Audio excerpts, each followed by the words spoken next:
Mexican? Mexican honey. You say you can't tell the difference? You think I'm a flipping bee? Oh, well, that's debatable, isn't it? Some people might call you a bee this, other people might call you a bee that. It's made from the wild flowers of Mexico. Fellas in big hats jumping from daffodil to I daffodil. can't tell out different. You wait till you meet up with your next white woman. Oh, like that, is it? Should be banned in all Christian countries. I know you mention it, no, there is something about it, isn't there? You know, it's a good job you're over 18. I couldn't have sold you that else. I reckon that's one of the reasons why Jerry Booth got up early this morning, fried himself bacon and egg and got out before we got up. Ah, you know. well, he's got to learn, hasn't he? I mean, I now know that asparagus tips cost more than Brussels sprouts. Oh, not today, thank you, love. We got some yesterday off another lady. Lady, that's no Can lady. me and my husband have words? What's up, Chuck? You needn't read it. I've read it. All right. You can tell who it's from by the handwriting. Yeah, our... No need to tell the world. Feel free, Hilda. Whatever you say won't go any further with us lot than Land's End or John O'Groats. She says it's about time she had some money off Maggie Clegg, and will we find out what's happening? She's right, and we will. You going Tatars, Stam? A private family discussion. You've just had one. Oh, yeah, but not in private, though. Well, there's a burst water pipe in 18 Viaduct. Why, the Marley knows they've got a proper 5 doors down, haven't they? Come on. 18 Viaduct. Hey, don't forget to put that jar on the top shelf away from your Hilda. I told you he hadn't joined the French Foreign Legion, didn't I? Yeah, you did, mate. I thought you was out shooting Arabs to forget the supermarket. All right, we got the point, mate. We missed you at breakfast. Where have you been? Out. Ask a silly question. You may mind your own business. Oh, couldn't put it better myself. Cheers.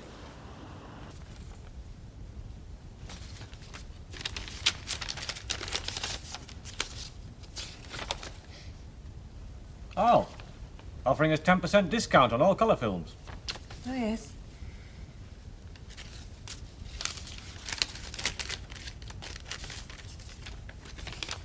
Electricity bill. Slightly less than last quarter. Good. Emily, I'll make a cup of tea. it's that word, isn't it? Word? That swear word. I appreciate your frustration, Ernest. Heaven knows I do. But to swear... One expects such language from the Stanley Ogdens of this world. Their vocabulary is somewhat limited. Vocabulary? Nothing to do with vocabulary. Look, when Moses came down from the mountain and found the children of Israel worshipping graven images, do you suppose he merely said flippin' heck? I've no doubt he used some very strong words in Hebrew. Come to that, I know some even stronger words than the one I used last night. Very much stronger. In Anglo-Saxon. Please, Ernest. Anyway, I'm not Moses. I haven't got his beard. Or his patience. How is she? She tried to smile this morning, but couldn't. Do you know, when I was passing the newsagents this morning, in the window, between a toy fire engine and a teddy bear, there was a book. Famous Murderers. It was only 10 bob.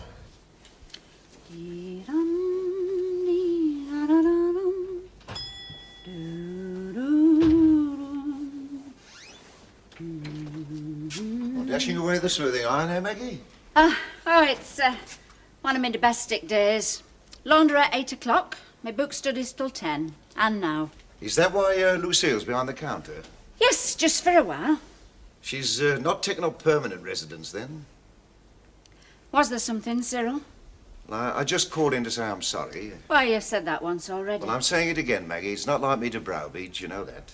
It's better to have a row with family than with strangers. Can I sit down?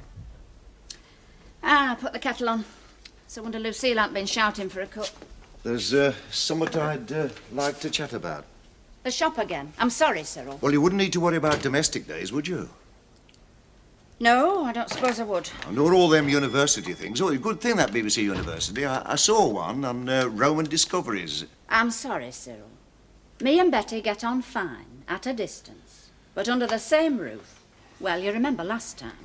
I've just come to Oh, say... all right, I know. Polly, put the kettle on. Will you let me finish? I've just come to say there's a Mr. and Mrs. Ogden here to see you. Me? You are Maggie Clegg? Show me in. You can come in, and you're honoured. Some people have to wait months to see her. I'll No, call stay back. where you are. Was a cup of tea you came for, wasn't it? You bow, you curtsy. Oh, I'll do. Good match, Saturday, wasn't it? Oh, not bad. Do you see how many Eddie Duncan scored down south? Dave Smith was a bit too eager, if you ask me. Just a joke. Stanley? Yes, Joe. Business. Oh, we've had a letter from our kid. And she's getting impatient for her money. And she's getting Oh, yeah. Mind you, she sends her love and wishes to be remembered. Maggie? If anybody round here fancies a cup of tea, they'll have to wait till the kettle boils. If anybody expects an answer about the shop, they'll have to wait a damn sight longer till I'm good and ready. Righto. Yeah, I'll have 2 pale ales. Card here. Well, I suppose now we're in the common market, they'll get rid of the licensing hours. Oh, European though we may become, when it comes to opening and closing time, I'm sure we shall still remain British, Mrs. Turpin. Well, I'm glad. So am I. I mean, 'cause like that woman that's just gone out, 2 large pale ales. I mean, she can get them any time, can't she? Get an off licence. Yes, well, I'm going out. Can I say where, if anybody asks? Yes, tell them I have gone there and back to see how far it is. Oh. Hey, you're well in with Maggie Clegg, aren't you? I nearly duffed Cyril Turpin up for saying things like that. I'm not insinuating. I know it's strictly Lancashire hot pot and red cabbage. Eh? Platonic. Go on. Do you happen to know if the lady that's just left has made a definite offer on it? Yeah. Running into many millions? Well, Maggie did hint that she could afford a new coat. And what did she tell me? Oh, your mum wants it for Lucille. Who's kidding who? Just repeating. Oh, she just wants to block her old fella from cop shop to pop shop. Eh? The off licence. You know, £half a pound of margarine, a duck egg and a bottle of scotch. I didn't know that. Well, you do now, don't you? Yeah, I don't think Maggie Clegg knows it either. And knowing you, she will soon. Hey, Rusty, copping on. Hang on a minute. Have your ears been burning? No, just a wet nose. Well, they should have been. We've been talking about you. Oh, it can't have been anything but nice. Do you want to bet? Hey, Auntie. Oh, thanks. It's nice to be waited on. Do you have it at home? Have what? That? Oh, aye, the bath's full of it. I just jump in and start lapping. Would you say about a bottle a week? Well, I'd say that, yeah. It's cheaper, you know, to buy it at an off licence than it is to get it over a pub counter. You'll have no problem getting that at an off licence and mixed grocery. Only here, you see, you'll have to sup up and get out when the bell rings. What was it Bob Hope said? In a dirty glass. For the man who signed the pledge, I've been taking far too much alcohol lately. Oh, maybe you need it. I always find it helps. Do you know, since Auntie May's been here, I felt like Jekyll and Hyde. I swore in front of Emily last night. Ah, well, not only am I an expert on alcohol, but I'm an expert on swear words. I wouldn't be without them. So anything you want to know... Elsie, do you know, I'm beginning to think that Emily's using Auntie May as an obstacle to wedlock without realising it. Could do with a drink. I tried to advise her, but you know my mother, don't you? After all these years, she ought to know me. Does she really think that she can stick me in that corner shop forever like Siberia? Where is she?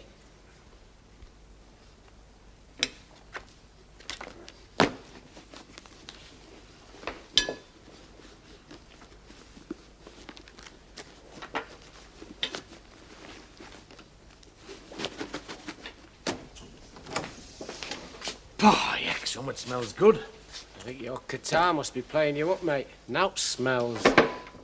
You're not wrong, you know. Nout. Is this a protest?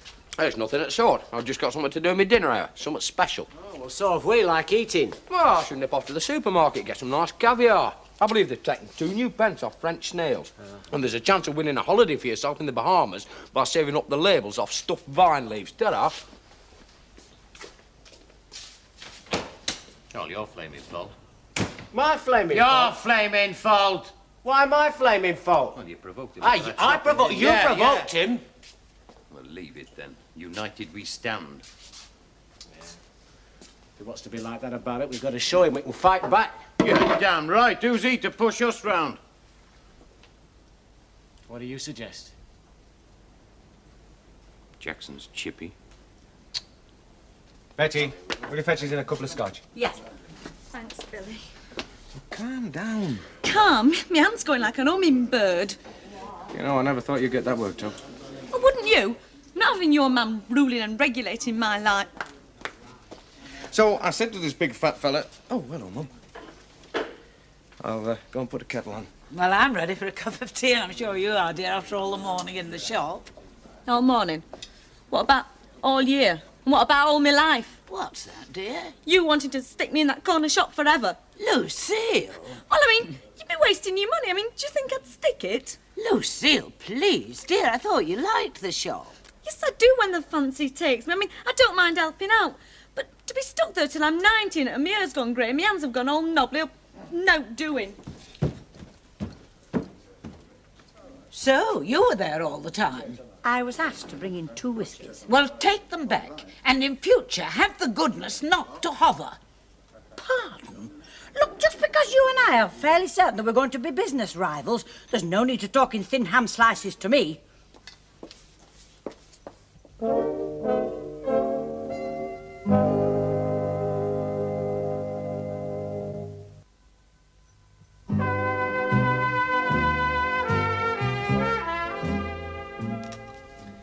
Say he was drinking. Well, let's put it this way. I can sup some stuff, but I wouldn't have supped what he was supping. That's why I came round. I'd better go and see him. He was drinking milk, love. He said milk didn't make him swear. Oh, dear. Heads you lose, tails you can't win, is that it? If only Ernest would be more positive. If only he'd make decisions. I'm beginning to think Ernest is using Auntie May as an obstacle to wedlock. I'm sorry, love, just something that flashed across my mind. Who makes the decisions with you and Alan? Well, don't you blab this about, but I do. But I always let Alan think it's him. Secret of happy marriage, that is. The doctor says she's perfectly fit. Oh, aye, she could live to be 100, that old lady. I think you're right. Mind you, lots of people get married at 70, you know. But I reckon not for the first time. Still, there's lots of cinemas showing films that you could go and see, show you what you'd missed.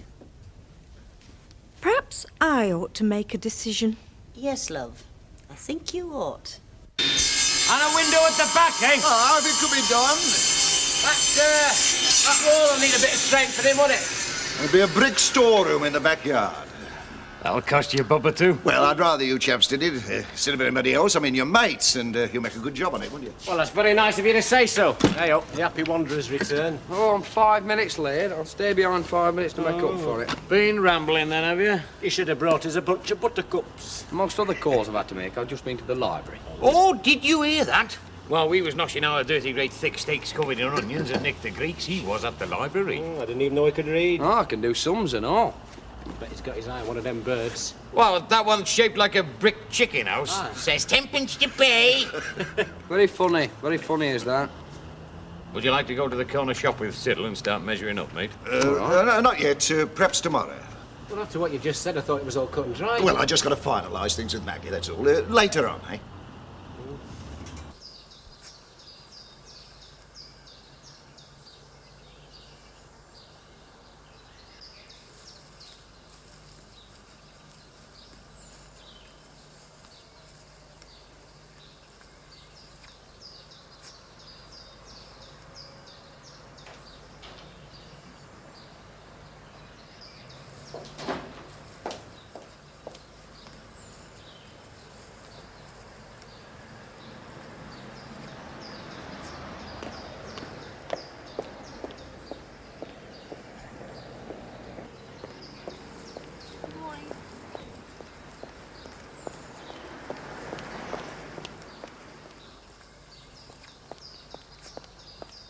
Won't go into that shop for 100 quid a week, she says. And what did Mrs. Walker say? My dear child, she says, you know the way she talks. I only suggested it because I thought that that was what you really wanted, fiddle-de-dee. Well, I wouldn't be seen dead in that shop, says Lucille. How very disappointing, says Mrs. Walker, sniffing as if she was a duchess. Come in. There was nobody in the shop. I hope you don't mind my knocking. No. Oh, hello, Mrs. Walker. All right, me staying, is it? Well, it's all right with Maggie. I'd be delighted for you to stay. We are Maggie, sisters. dear, I've had a word with Lucille about becoming a partner in your shop. Oh, yes. And keen though she is to start, I've persuaded her that she does need a little more experience of life before she finally settles down. I must have wax in my ears. But I would like to repeat my offer. Look, if Lucille's not coming into the shop, don't tell me, Mrs. Walker, that you're going to come in and sell candles and cabbages. I would be merely a sleeping partner. Oh, yes. There'd be positively no interference. Well, I'll go to our flaming house. You didn't mind? Oh, of course not, love. Alan's working late anyway. There's a drop of Auntie May's port, but somehow it'd seem like stealing. Oh, now don't tell me. You miss her knocking. Suppose I do. Oh, Elsie, I think I did the right thing. The only thing. I'm sure you did. She shouted at me at first and said I was going to get her locked away. I was lucky that they only had the one vacancy. I think it was the colour television that influenced her, and we promised to visit her regularly. And then there was this old gentleman that asked her what her name was and would she like a cup of tea. And that settled it. You did the right thing, all right. Well, as you said, I had to make a decision. And you made it. I've made another decision, too. Hey, whoa, steady on. I said you were to make the decision, but let him think it was his. It's to do something I did exactly 8 years ago this very night. Well, is it a secret, or are you going to tell me? You'll find out. And if you see Ernest at the Rovers, will you ask him to call round? Yeah, sure I will. Oh, and, stick a drop of this behind your ears. Oh, Elsie. Well, give him that next time you see me. Very expensive stuff, that. Oh, untamed. Must-scented rocket fuel, that. Mm. And have a drop of that, poor kid. You've earned it. 2 pints of bitter for 2 hard-working fellas, please, Betty. Oh, and one for Stanley Ogden. Get lost. He was dead chuffed when I mended that burst pipe. Ah, and he had to swim out through the window. Right. What does he want?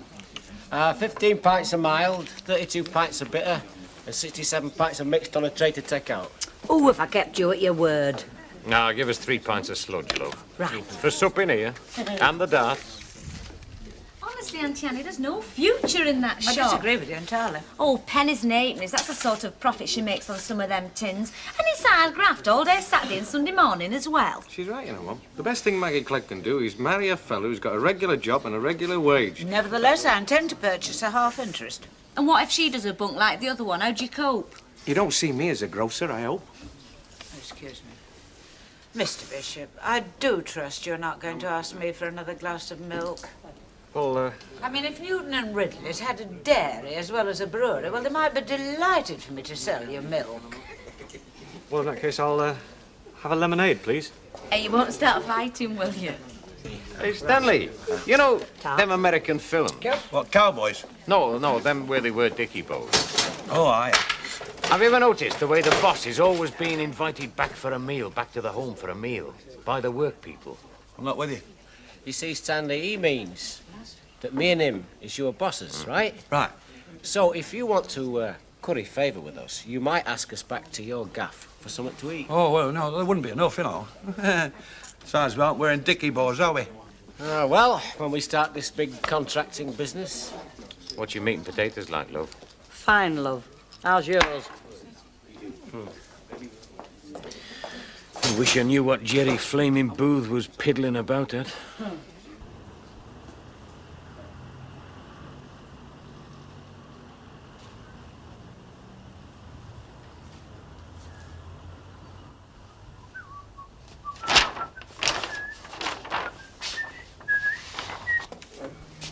Yeah, well, so if you could settle with Maggie Clegg as soon as possible, lad. It's a bit more complicated than that, Mrs. Ogden. Oh, aye, but my daughter wants what's due to her, you know. Stanley, come over here. There's a board meeting. Oh, good evening, Mrs. Walker. I thought we could have our little chat. Ah, a little chat? Pray, what is there to chat about, Mr. Turpin? Mrs. Walker resents anybody trying to get on, love. Mrs. Walker does nothing of the sort, but Mrs. Walker happens to be on her own and has to protect her own interests. Well, what about our kids' interests? Well, that's right. That money was for charity. It was raised in her hour of need. Well, she got another hour of need now. Mrs. Walker's right. She was given that money by people who felt sorry for her. She can wait her turn. Here, hold on a minute. You two should be fighting each other, not attacking me and my husband. Why can't me and Harry'll take her half over till you flog it? Like before. Right pig's muddle. All I know is, she said if I saw you, would you ask you to go round and see her? Why? I didn't ask. Oh, what's the use? She'll go her way with Auntie May and I'll go mine with Moses. Look, will you take a bit of advice? Stay off the lemonade, will you? It's doing you no good. Try a drop of the hard stuff. Oh, the least I can do is go and see her. The least? Elsie. Have you eaten yet? No, Alan's working. Well, how would you like some company? You two? Yeah, two lively minds. Keep you entertained with sparkling conversation. Maybe even a steak. Or if not a steak, a couple of chops. Why not? I always said you were a flipping angel. What are you going to have to drink, love? Well, I won't say no to that either. Anyway, where are you two taking me? Jackson's Chippy? An off licence, eh? That's the idea. Yeah, well, it's not a bad one. I had to go all the way to Baslow Street for this. Ta. Still, whoever got it? Cyril or Annie Walker. It'd cost a pretty penny to convert. Well, I don't know.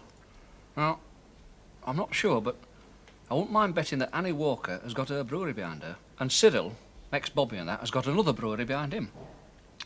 Giant takeover bid for Maggie Clegg's corner shop. My little shop, eh? And they all want it. Well, they can have it. Eh? They can have it. Simple as that. You're daft. Well, if I'm not daft now, they'll drive me daft. I'm sick to death of them. I'm fed up. They're all trying to muscle in. They're in and out like yo-yos. You really mean it, don't you? Yes. Whoever offers the most. And what the hell will you do then, lass?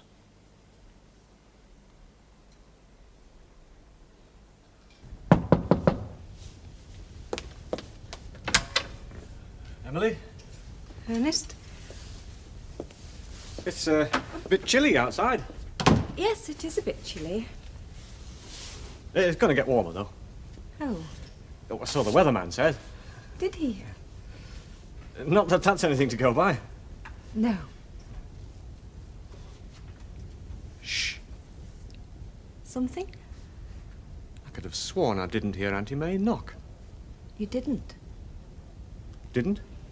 Didn't. Sleeping? No, Ernest. She's left. Left? You do repeat. I'm sorry. Acting upon your suggestion, I was very lucky in getting her admitted to an old folks' rest home. My suggestion? Didn't you? I thought you did. It's a beautiful house, and the matron was very nice, and the people were all nice. Auntie May took to them immediately, and it was surrounded by trees, just like you said. Yeah, well, now you come to me. Yeah, I think it was my idea now you come to mention it. Some weeks ago. That's right. Ernest, Yes, Emily? I'd like to make a suggestion now. Well, not really a suggestion, more a request. Oh, yes. In just a few hours' time, it'll be Leap Year's Day. You know what that means, don't you? Ernest, will you still marry me? Oh, yes, please. Easter Monday? Easter Monday.